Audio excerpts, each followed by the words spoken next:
What's up, YouTube? Welcome back to the Chance Bishop Show for episode 50 of our Philadelphia Phillies franchise mode. The Phillies have won the World Series. Episode 50, and they are World Series champions. Still, we're going in the off season now of this season, so it's going to be a chill episode. We're going to see who is back. You know, Bryce Harper wins the Most Valuable Player award again for the couple seasons around. Aaron Nola wins Cy Young. Sasaki is Rookie of the Year. JT's Gold Glove. I mean, a lot of familiar faces are going to be on these awards. Shohei's DH of the Year or Pitcher of the Year, because MLB The Show has yet to patch that, where there's a DH now in the National League. Kyle Schwarber is your your World Series MVP. Gene Segura was the MVP in 2023.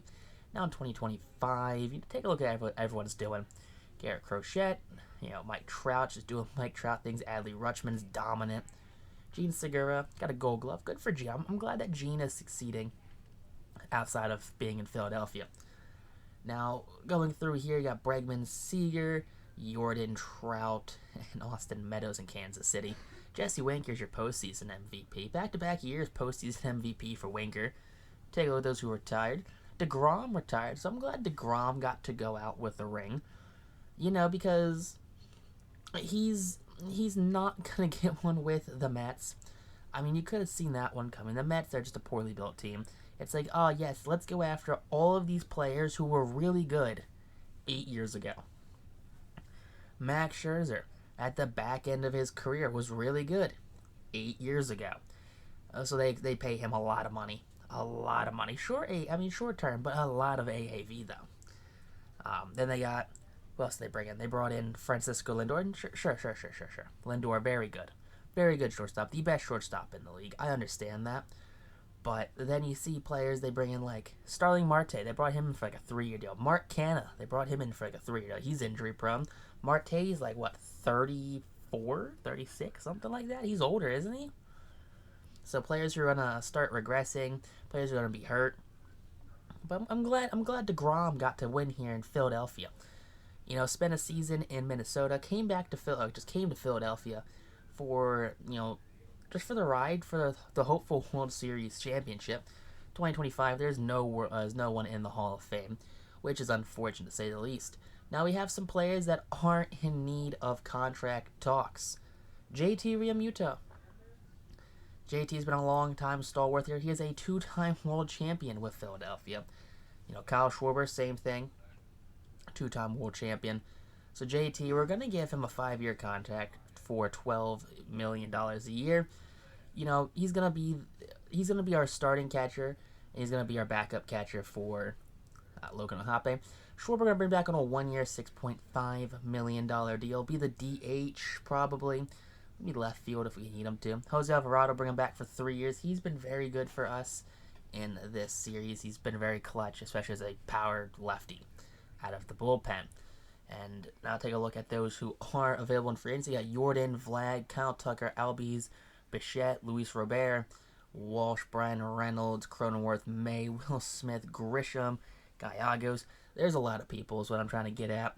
A lot of interesting players. JT hasn't accepted our offer yet, so we might need to bump up that $12 million a year just so we can not see our franchise catcher kind of walk off into the sunset with a different team.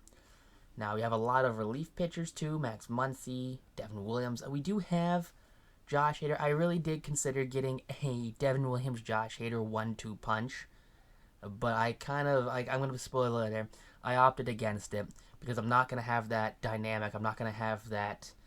How do I want to say it? I don't want to have that that controversy that was started in Milwaukee, where Josh Hader was the closer, and then Devin Williams came in, won Rookie of the Year.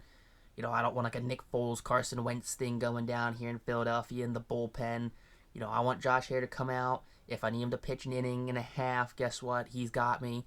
But if I come out and bring Devin Williams in, he's going to be like, why don't I just pitch Devin Williams? Why are you putting me out there for 2 innings? Well, Devin Williams gets to sit there in the bullpen drinking Red Bulls. So I'm going to try and avoid that. I do want to bring in Clay Holmes, Jorge Lopez as well. Both are very dominant in their careers, especially, recently in their careers, I should say. Will Smith, Gallegos, they both signed with different teams respectively. Kyle Tucker goes to the Twins, leaving Houston. Good, I'm glad. Get out of Houston. Jordan Romano leaves Toronto, heads to the Diamondbacks. Diamondbacks got a lot of players, it seems like. I don't know why. Sean Murphy comes in division, goes to the Braves. I'm not too worried about that. Not at all. 4 years, 25 for somebody bad 215. Genesis Cabrera leaves the Cardinals and goes to San Diego. Salvi goes to Boston to probably hunt a ring. Hopefully, I mean, good for Salvi to try to hunt a ring. But 1 year, $9.1 million deal. Brady Singer, the lefty relief pitcher, goes to Detroit for 4 years, $28.8 million. I respect it. Dylan Cease also goes to Detroit. Jumping ship from Chicago, heading to Detroit. Brett Martin goes to Houston. All right, Brett Martin. Zach Gallen leaves Arizona, goes to in-division rivals St. Louis Cardinals. Joins. I mean, there's been a couple of Diamondbacks that have left and gone to the Cardinals.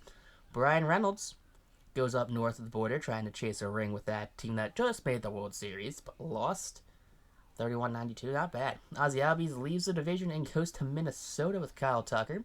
So those two guys are going to form hopefully a good 1-2 punch. 9 years, though, 151 for Albies. Ty France heads down to Tampa, as he's going to be a Devil Ray for the foreseeable future for the next 5 years. Going to his age 36 season. All right. Trent Grisham, he's going to leave. He's going to dip out of San Diego, and he's going to go up to Washington to play for the Mariners on a 5-year deal. We're going to his age 34 season. And we have Jake Cronenworth. He's going to dip out of San Diego, too, and he's going to head in division. He's going to go to the Mets 4 years. $74 million. It's going to be 36 years old by the time that contract's done. Dustin May jumps ship from LA and heads to Chicago. He's going to be on the south side right there with the Chicago Cubs. Going to add some much needed pitching depth there. David Pederson leaves the division, heads to Los Angeles to be a Dodger. All right, it's very, very weird free agency, it seems like. Cedric Mullins, he goes to Chicago too, joins Dustin May in there. They're trying to build something down there. They have some prospects. I can see them being competitive the next couple of seasons. Definitely could see them being something. Nathan Eovaldi, I don't know where Nathan Eovaldi was. I think was he still with Boston? Doesn't matter. He signs a 1 year, $11.6 million deal. 11-11. Jose Urquidy leaves the Houston Astros and comes to the very poor Washington Nationals on a 5-year deal. He's going to be 35 by the time that's done. Jordan Alvarez leaves Houston and goes to Tampa. Tampa Bay spending big. A 10-year deal. $240.1 million. Luis Urias, he's going to leave Milwaukee and he heads to Miami. So he's going to join the division right there, be a power-hitting third baseman. Mike Soroka leaves the division. He goes to Arizona. They're really deepening that rotation, that team, to be something. They're going to be a problem. Bo Bichette replaces Ozzie Albies, and he comes in division, goes to the Braves for 7 years. That's unfortunate. I don't like that. Take a look at our team coming into the 2026 season. We didn't do much. I'm going to be honest, now that I'm looking at this, we didn't do anything, honestly. The lineup's still the same. Bryson Stott's at shortstop. JT's back. Moniak's in center. De La Cruz, Johan Rojas, Logan Ahape, Luis Garcia, Derek Hall. I mean, it's nothing changed offensively. And I mean, it's just like, take a look at the lefties. We're going to have De La Cruz and Ahape come in. Schwarber can't really hit lefties, and neither can JT. So we're going to have, JT and Schwarber both on the bench versus lefties. I mean, that's just trying to help out the younger guys, get them some ABs. Take a look at the rotation. You got Nola, 99 overall, 3 consecutive Cy Youngs. 4 consecutive, maybe? 4 consecutive. Wheeler, Sasaki, Abel, and Hans Krause. You got Griff McGarry, Madison Bumgarner, Mark Appel, Clay Holmes, Jorge Lopez, Jose Alvarado, and we have Josh Hader,